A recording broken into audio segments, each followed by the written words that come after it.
اللہ الرحمن الرحیم۔ پرسوں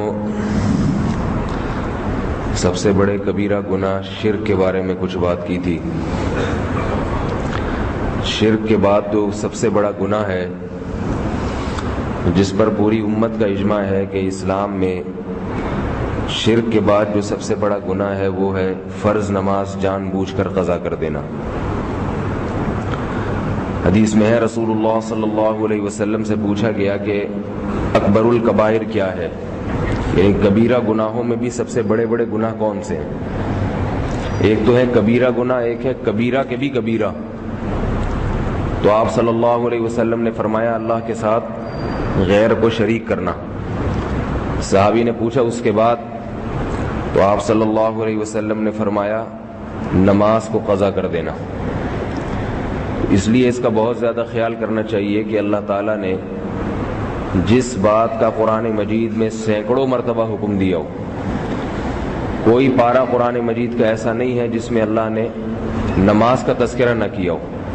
اقیم الصلاۃ یقیمون الصلاۃ یہ الفاظ ہیں، تو اس کا اس قدر اہتمام اور اتنی زیادہ تاکید، یہاں تک کہ کوئی گناہ ایسا نہیں ہے جس کے بارے میں کسی مجتہد نے یہ کہا ہو کہ فلاں گناہ کرنے سے انسان کافر ہو جاتا ہے، لیکن نماز چھوڑ دینا ایک واحد ایسا گناہ ہے جس کے بارے میں بعض فقہا کا مذہب یہ ہے کہ نماز چھوڑ دینے سے انسان کافر ہو جاتا ہے۔ امام احمد ابن حنبل رحمہ اللہ تعالیٰ کا مذہب یہ ہے کہ جس نے جان بوجھ کر ایک نماز بھی قضا کر دی تو وہ اسلام سے خارج ہو جائے گا، اس کا نکاح بھی ٹوٹ جائے گا، توبہ کیے بغیر اگر مر جائے تو اس کو مسلمانوں کے قبرستان میں دفن کرنا بھی جائز نہیں۔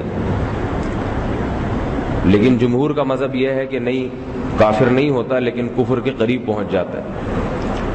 پہلے زمانے میں جب بے نمازی نہیں ہوتے تھے دنیا میں، یہ تو اب یہ بدعت چل پڑی ہے، پہلے تو مسلمان ہو اور نماز نہ پڑھے اس کا تصور نہیں تھا، تو اس وقت ایسے واقعات ہوتے تھے کہ اگر کسی بے نمازی کی موت واقع ہو گئی تو اسے مسلمانوں کے قبرستان میں دفن نہیں کرتے تھے۔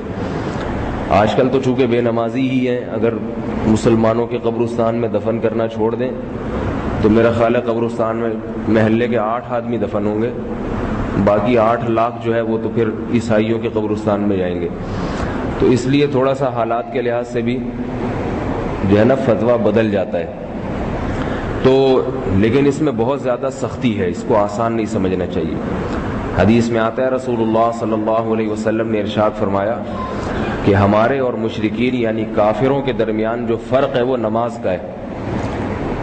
ہر وقت تو چہرے پہ کسی کے نہیں لکھا ہوتا کہ یہ مسلمان ہے یا یہ کافر ہے، تو آپ علیہ السلام نے ایک مثال دے دی کہ بھئی اذان ہوگی، جو نماز کی تیاری کرے گا وہ مسلمان ہوگا، جو نماز کی تیاری نہیں کرے گا اپنے دکان میں کاروبار میں بیٹھا رہے گا وہ کافر ہوگا۔ یہ واضح فرق ہے نماز کے ذریعے، اس لیے اس کا بہت خیال کرنا چاہیے۔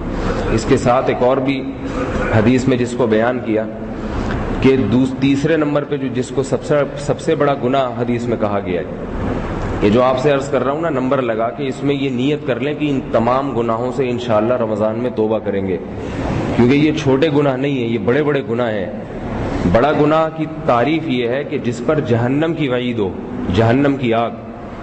چھوٹی موٹی خطاؤں کے بارے میں تو اللہ نے فرمایا کہ میں ویسے ہی معاف کر دوں گا، نمازوں سے معاف ہو جاتی ہیں۔